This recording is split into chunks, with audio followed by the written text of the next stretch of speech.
What's up, everyone? Back again for another edition of some college football DraftKings breakdown here. Hopefully, everyone had another good week last week. Things are starting to really pick up and rocking and rolling here.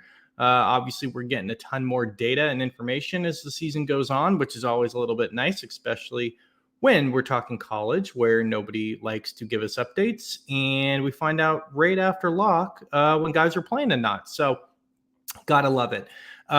Before we get going, as always, hit that thumbs up, subscribe if you haven't already. We will have, in addition to this, a lot more NFL content coming down the pipeline here, either tomorrow or the next day. So, yeah, let's jump into it. We have a pretty big, another early 12-game slate, I believe. Some of these numbers, depending on where you're seeing them, might be a little bit off. So, judge me very gently if you can. But we have kicking off the slate our funnel friends, Florida State at home versus Memphis. Florida State is almost a touchdown favorite here, hovering around 6.5 or 7. Implied team total 29. That's pretty shocking considering Florida State can't score on anybody. And Memphis with about a 23-point team total. So diving into it a little bit right off the bat, I do have a little bit of interest in the Memphis side just because, again, we've seen Florida State just be a complete disaster defensively to start the year.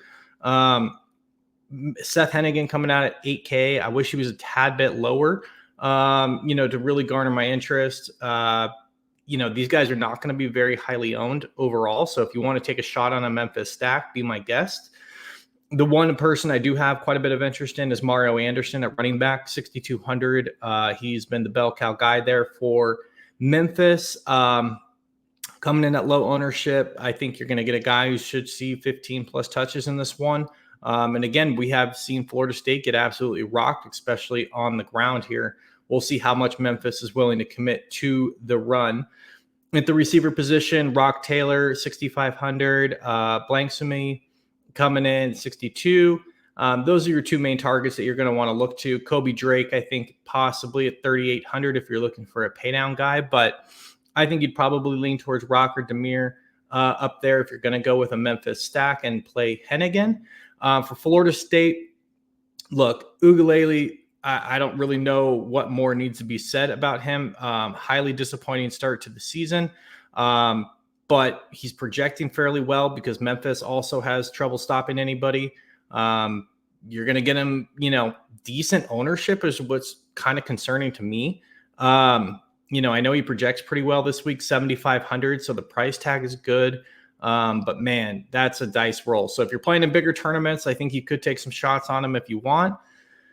The backfield has been a mess as well. Toafili not really being involved in the running game. He is being involved in the pass, though. So at 5,500, I think he's okay. But Roydell Williams, 5,800, I just think there's a lot better backs on this slate, to be totally honest with you guys. I probably won't be attacking the Florida State rushing game here, but Toafili, Williams, if you want to go there, again, get weird or even pick one of these guys off, I think you could do it. But Ugalele looks like he's going to be garnering some ownership. You've got Douglas at receiver, 4,500 is a pretty good price tag for him. Malik Benson at 5,100. And the one guy that I have some interest in is Hakeem Williams, former 5-star guy. He has not played the first 2 games. Reports are that they're looking forward to him getting into the mix this week.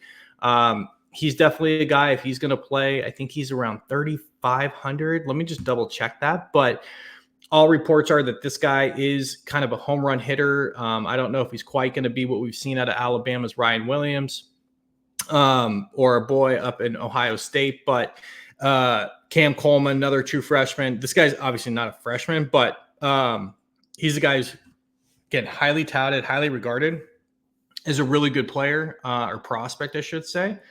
We'll see. I have some interest in Hakeem just because I think Florida State has to find some new ways to get the ball down the field and move the ball, more importantly. And this is a guy that potentially could do it. So, again, you've got Douglas. I forgot about Brown here, Jaylen Brown at 4,700. So it's just a crowded room, and none of them have really produced. So, again, not really my favorite spot, but Williams, 3,500 is a guy I might take some shots on this week for sure. Moving on, let's see. Next game on the slate. Sorry, guys. We have, I'm going to Oklahoma State at Tulsa.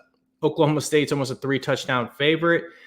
Very high team total, 41 points. They're going to be popular. As always, this offense, the Oklahoma State kind of traditionally, and what we've seen so far is they can score and they don't really stop anybody. They're good shootout teams, good shootout team. A lot of people made a lot of money last week on that game with them in Arkansas. Bowman coming in at 8,300. Again, still good price tag for him. We've seen Oklahoma State, for those of us that played Ollie Gordon last week, really frustrated that they opt to throw the ball much more than they ran last week. I'm not sure really why that was. But Bowman coming with a good projection, coming in with decent ownership. He's going to be popular just because he's priced down, and Oklahoma State likes to throw the ball, and he's got clear stacking options. So Bowman's in play. Ollie Gordon always in play, but that price tag 10K, I'm just telling you, I've already started some builds. It's challenging, man. It is tough if you want to get some of these other big name guys on the slate. Pricing's obviously getting a little bit tighter here as DK gets a little bit more efficient with seeing everything like we are. But Ollie Gordon at 10K, I expect him to be 30-40% owned most likely. So play at your own risk. But if he goes off and he's 30-40% owned, you're in trouble taking down something. So he's going to be a big question mark all season. Moving on to receiver, you've got Presley at 7,100 is the clear and away number one in this offense. He has been great to start the season off, but 7,100 starting to get up there. Rashad Owens and Stribling down there in the low to mid 5K range. All three of these guys project really well. The ownership percentage on them is nice because it will spread out a little bit. But again, the problem is you got to pick correctly, right? So I think Oklahoma State, all of these guys are in play. Bowman, Gordon, and then the three receivers. Moving to the Tulsa side, Kirk Francis, not really going to be owned here. Not really sure what to make of him quite yet. If you think that this game kind of pops off, 6K might be interesting to take some chances on. I think Anthony Watkins is their number one guy at running back, but you've got Lloyd Avant in there as well. So 5,400 for Watkins. Not really my cup of tea this week. But Benjamin at 5,700 is a guy I do have interest in because he's just been a target monster for this team. 5,700, I think he's a really good play.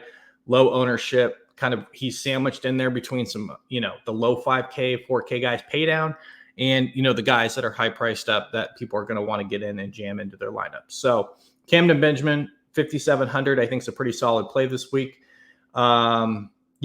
Alabama goes to Wisconsin. Alabama's right around that 15, 16 point total or spread. On the road, 33 point total. Wisconsin. Let's start with Alabama. You got Jalen Milroe priced up there at 10K. He is their offense, right? He's going to run it himself. He's going to use his legs. He's going to throw the ball. He's got a really high ceiling here, but I think Wisconsin comes to play in this one. We saw Alabama as they're working through kind of a new offense and a new scheme. Struggle against South Florida. Unsure, how Wisconsin's going to be able to hold up on this one, I think, through 4 quarters, but I could see kind of a similar deal where Alabama in a hostile road game here, Camp Randall's going to be absolutely jumping. And so we'll see. I think Milroe, is still a good tournament play for sure. Jam Miller, in my opinion, has turned into kind of a little bit more of the better play here at running back. 7K flat. He's just shown some real home run hitting ability. Justice Haynes is there as well at 73. So it's really tough to get to one of these backs because they are going to split touches.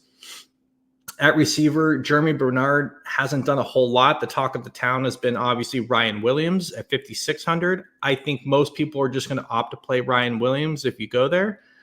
Kendrick Law hasn't really done anything. Prentice hasn't really done much. In my opinion, if you're going to go there, the most consistent guy has been Ryan Williams. And I think you're going to see Kalen DeBoer just look to that production and look to his explosiveness. I'm not sure if you saw the touchdown last week, but it was like a 10, 12-yard hook. He just absolutely caught it, exploded, and took off. And so he just has some ability that you can't really coach and teach. And I think that they're going to find a way to continue jamming him in, and he's going to turn out to be their number one here pretty quick if he's not already. Wisconsin, I'm probably not going to be going here. Van Dyke, 7,900. We've seen Van Dyke have some good games in the past. We've also seen Van Dyke have some really bad games in the past. So I think Wisconsin's game plan here is going to be very clear, which is Malusi and Walker are going to get a ton of touches, and they're going to try to control this game and play keep away from Alabama. Not a bad strategy. But again, you're going to go toe-to-toe in a physicality match versus Alabama. Probably not going to win that too much, but you never know, right? You play good defense. You control the clock, control the ball, run it, and Milroe makes a few mistakes, and you're in business. So I think this is going to be kind of a slower game personally. But if you want to take shots on Milroe, Jam Miller, Ryan Williams, I think you're fine there. Going to South Carolina, where there is 7-point home dog to LSU. Game day is going to be there. Everyone and their brother is going to be there. I think Garrett Nussmeier is a good play here. 9,100, he's getting expensive, but he's the focal point of this offense, especially after losing their running back. We'll see how this backfield kind of shakes out for LSU. But at a guy who's probably going to come in 10% or lower, I think Nussmeier is a pretty good play here. Kyron Lacey's is number one for sure, 8,400. Again, the challenges, and we've seen this before. There's another team here that's in the similar predicament, is I think they're in a good spot. I think the passing game is the way you want to attack it, although South Carolina has a pass rush that they kind of hang their hat on. Is if you're going to stack up LSU here, it's just expensive, right? Opportunity cost, like 9,100, 8,400 before you even start building the rest of your lineup takes up a lot of just salary in your DK lineup. So, but I think Lacey's the guy you definitely want. Mason Taylor is a cheap option at 4,700. You've also got Hilton and Daniels in there, Aaron Anderson. So we'll see how this kind of shakes out. But if I'm going to LSU, I'm going all in on LSU. And I think you go with Lacey if you're going to stack it. On the other side, Lenore Sellers got the big winning over Kentucky last week, but he just still didn't quite produce. I know LSU's defense is not quite what you would call, stingy. But I just haven't quite seen it for Sellers where I want to go there. I think where he's going to get some ownership and why people are going to take some shots on this guy is he's 6,200. For a running quarterback, it's not that bad. And I think there's opportunities there for him to get home. So if you want to game stack this up or go just Sellers and some of his pass catching options, I think you could do it. I think I probably have the most interest in Raheem Sanders here at 4,900. Again, we've seen South Carolina and kind of what they want to do, which is run the football, control the clock, keep the ball out of LSU's hands, play good defense, and smother these guys. So that's kind of my lean on this one. I'm kind of interested in possibly taking South Carolina on the points here, but I'm not sure. Jared Brown at receiver, 5,500 is probably the guy you want to go to if you plan to play Sellers and choose to stack him up. Boston College goes to Mizzou for Missouri's first real challenge this season. Missouri's a 16, 17-point home favorite. Castellanos for Boston College has been really good to start the year, but this is a tough matchup for him. However, we've seen him in big matchups. We just saw it a couple weeks ago in Florida State. This guy's good, man, and he will run. He will get outside the pocket and kind of create some chaos and put a lot of pressure on a defense. If you think that's kind of how it goes, that Missouri hasn't been challenged and that these guys will, Bill O'Brien's obviously going to have a pretty good game plan in place here. I don't totally hate it. 7,800 is not a bad price for, again, a guy who's going to run the ball at the quarterback position. You've got Kai Robichaux and Trayshawn Ward, reasonably priced, 5,700, 5,200. All these guys are going to come in really low ownership. At the receiver position, it's kind of a mess, just being honest. Lewis Bond, Kamari Morales, Jaren Brandley. For me, if I'm going there, I'm probably just playing Castellanos and possibly like Trayshawn Ward, who we've seen used in the passing game. But I think, it's not the worst play. It's definitely a GPP tournament type play for Boston College. So I think that's okay if you want to rock there. Missouri, I do have interest in on this side. Brady Cook, I think Missouri's for real, guys. I think they're a really good play. The challenge is they will attack from all angles, passing and rushing the football. And there's a lot of cooks in the kitchen, so no pun intended. Brady Cook at 8,500, I think is squarely in play here at quarterback. We saw him, I think, rush multiple touchdowns last week, or he has multiple rushing touchdowns on the season. So he will use his legs as well as throwing it. Nate Noel and Marcus Carroll are splitting carries, although Noel has been a little bit more productive to start the season. 5,600, 6K, both of these guys, if you do want to avoid the passing attack and get a little bit different, I think that's okay as well. Luther Burden is obviously the best play in this game. If we see that he's going to play, he got the Q tag right now. We're unsure if he's going to go or not. I think 9K though, if this is what we talked about with LSU, if you're going to stack it up, if he's going, that's probably where you want to go, right? Because if Brady Cook connects with Burden for 3 touchdowns, you might be missing out on a tournament winner. So Burden at 9K. If Burden misses, I think Weiss is in play. Mookie Cooper is possibly in play. And then Marquise Johnson at 3,800 is in play. All 3 of these guys still mix in, whether Burden's in or not. But obviously, if Burden misses, those 3 guys get a jolt for sure. Tulane, man, they surprised me last week. I know Tulane's a good program, but I thought with the coaching change and losing some guys off of that roster, they would not hang with Kansas State. But they did, man. Tulane came out to play. You have Mensah at 6,100. We'll see how they fare here on the road versus Oklahoma this week. Mekhi Hughes, I think at 6K is a pretty good play. We've seen them just willing to give him the ball and let him do his thing. At the receiver position, you've got Fleming, Bauman. Yeah, man, I think these guys are all pretty interesting here. So if you think Tulane hangs around just like they did versus Kansas State, I think they are definitely ready to rock. And I'm sorry, I forgot one other guy here. Mario Williams at 6K is their number 1, so sucks that I forgot him. User error for sure. But Mario Williams is 6K. Fleming, I think he's down there at 4,300. And Bauman, 3,400. All those guys, if you think they hang around again and challenge Oklahoma here, all I'll say is it's obviously tough to lose in the fashion that they did and then go right on the road in a really tough environment here for Oklahoma. So moving to the other side of the game, obviously we've got Jackson Arnold there at 9,700, getting expensive, but the guy's been really productive here to start the season. The running back position is a little bit up in the air. Sorry, I'm just pulling some information up here. Yeah, Sawchuk has not been good. Barnes mixes in, Franklin, and you've got Tatum down there at 3,100. All these guys are going to get touches. I don't really mind taking some shots here, but I'm just going to avoid it altogether. I think if you are going to play it for whatever reason, Javonte Barnes is probably the guy I would go to just from a pricing standpoint. We saw Sawchuk 4 carries last week. Like, I don't really know what's going on with him and what the plan is for Oklahoma at the running back position, but I'm avoiding it altogether. At the receiver position, it's been Deion Burks. He has been the guy who's carried this receiving core through the first few games.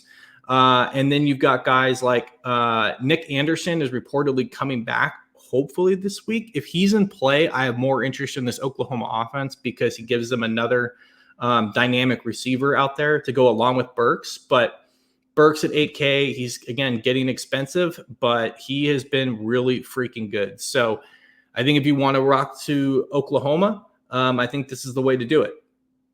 Moving on, Nevada at Minnesota. Nevada is 16.5-point road dog here. Possibly some weather I'm seeing in this one, so be a little bit cautious. You've got Brendan Lewis, 6,500, another cheap quarterback if you wanted to look here. You've got, let's see, Savion Red, Garwo, and Dollars all mixing in the backfield, so I think it's a little bit too crowded for my liking.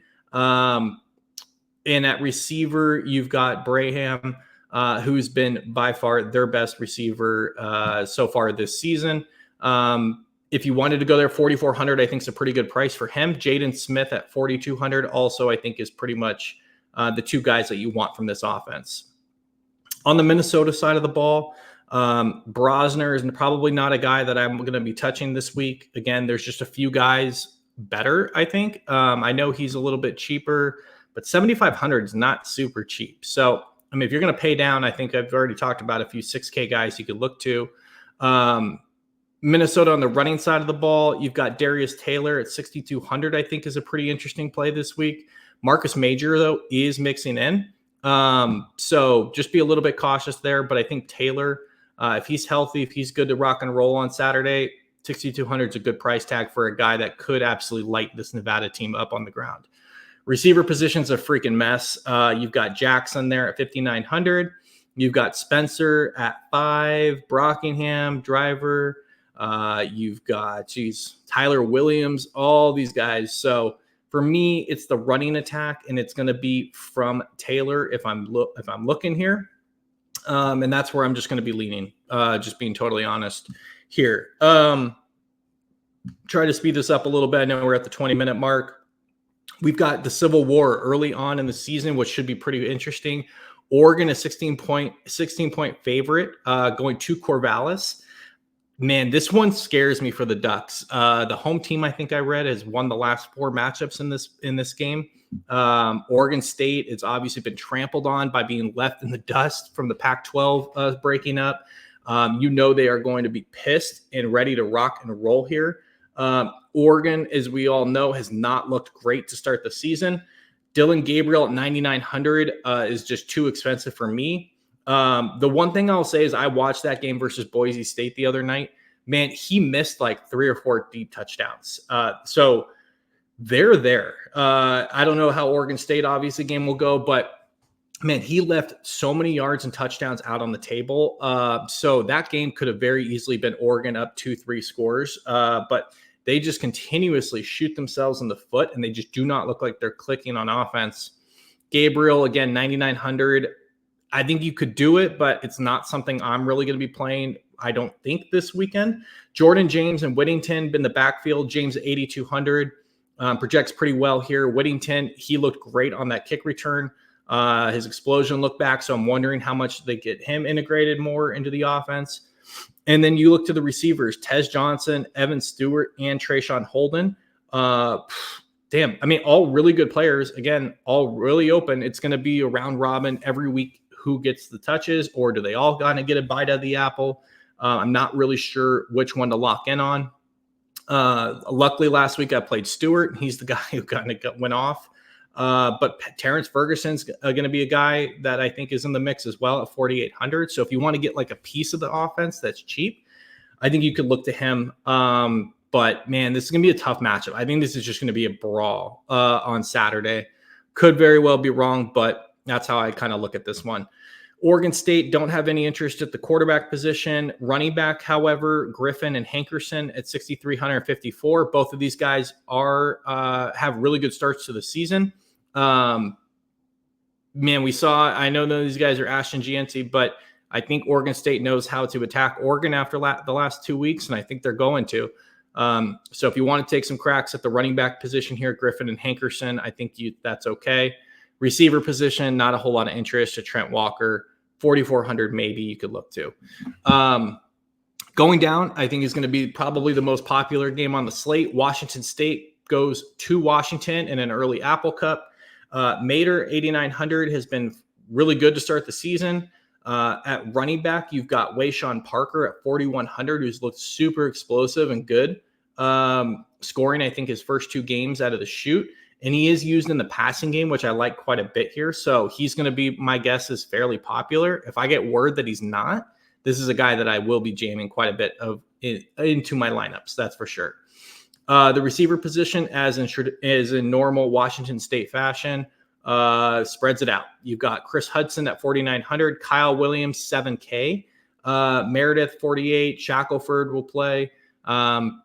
Similar to Oregon and some of these spread teams, I think Kyle Williams is definitely the best of the bunch, but they are going to mix it up. And, it's going to be kind of a pick your poison type of deal. So, but I do like Washington State in this one, getting the points. Will Rogers on the other side, he hasn't really had to open it up quite yet. I think he will have to in this one. So I think he's a pretty good play as well. Jonah Coleman's been awesome. He's a guy I took all over the place in best ball coming from Arizona that I anticipated having a really good season. He's one of my favorite plays on the slate this Saturday. At receiver, you've got Jackson at 69, Boston at 64, Jeremiah Hunter at 5,900. I think all those guys are very live. And if you're going to game stack this one up, I think it's definitely possible and should be a good one up there in Washington. Obviously, monitor the weather being up in Washington. Next up, Texas A&M goes down to the Swamp. We'll see if A&M can get it going here. Connor Wegman at 8,100. Look, he projects well because Florida's defense is just not very good, but man, he has looked rough to start the season. So I'll probably take a few shots on him. We'll see what happens. Le'Veon Moss, 7,100, and Amari Daniels are both getting touches in the backfield here. I think Moss is probably the guy that I would like to lean to, but it's going to kind of come down to ownership for me overall. Receiver, you've got Noah Thomas, Walker, and Muhammad here. Thomas and Walker are probably the two that I want to lean to and play. For Florida, you've got Graham Mertz making his triumphant return. I have no interest in playing Graham Mertz, to be totally honest with you. I still think A&M travels pretty well defensively here. Montrell Johnson's probably the best play on this side of the ball just because of his price tag at 6,100. So I don't mind that. Eugene Wilson's the clear number one, as well as Elijah Badger here, 7,200, 4,600. I do, if I'm recalling correctly, think that Eugene Wilson also popped up with a minor injury that I saw on Twitter yesterday. So being at the 12:30 kick Pacific time, 3:30 Eastern, keep an eye on this one because if Eugene Wilson misses at 7,200, you can just drop down to Badger and play him. But obviously that sucks and is not great news for the Gators. West Virginia and Pitt is probably going to be my other favorite game along with a lot of other people this weekend. Both sides of the ball, I love a lot of pieces. I like Garrett Green at 7,800.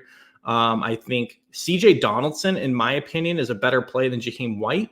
Both of these guys are in play, but with price considering 5,300, Donaldson, I think, has scored in the first two games here and looks to be the part kind of trying to take that job back from White. We'll see what happens here on Saturday, but Donaldson's going to be involved. So I think at 5,300, I like that quite a bit. At receiver, nobody really stands out as far as the production that's happened just because Green likes to run the ball a lot and he does spread it out in the passing game because you've got like multiple guys here. You've got Clement, you've got Traylon Ray, Cole Taylor, or Preston Fox. All those guys are all in the mid fours, all project fairly well. They're all going to get like hardly any ownership. So it's kind of like an Oregon situation, except they're cheap. So be my guest, play any of them, or if you're going to play multiple lineups, spread it out, mix it up with them. And it's similar on the Pittsburgh side. We've got Eli Holstein at 7,300, has looked phenomenal in this kind of aired out attack. Desmond Reed's looked great, 6,400. This will be a little bit more challenging of a test versus West Virginia, but I still think he's a really good play, will be highly owned. Receiver, Mumpfield, Kenny Johnson, and Raphael Williams, and Bartholomew. 4 guys over there as well that you could play any of those guys. So again, you've got like 8 pass catching options, 2 rushing options, and 2 quarterback options in this game. So for me, the pick game in West Virginia is going to be one of my favorites. And then the last game of the slate, we've got Notre Dame licking their wounds going to Purdue, where Notre Dame's a 10-point favorite. 27-point team total. Look, I have one play I think I like in this side of the game, and that's Jeremiah Love.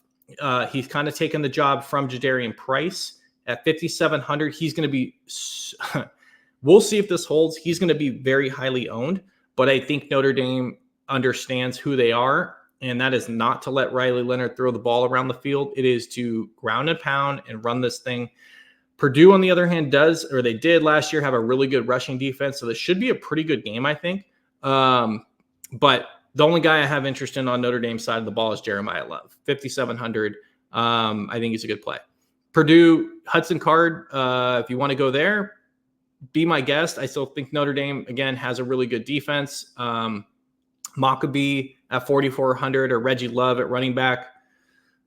If you need to save price, or need to save money and all you got is 4,500, 4,600 left, I think Maccabee, you could do worse, but not really my favorite plays. My favorite play in the game is probably coming from their passing game, even though, again, Notre Dame's secondary is awesome. Max Clare at 3,400 has been a target monster to start the season.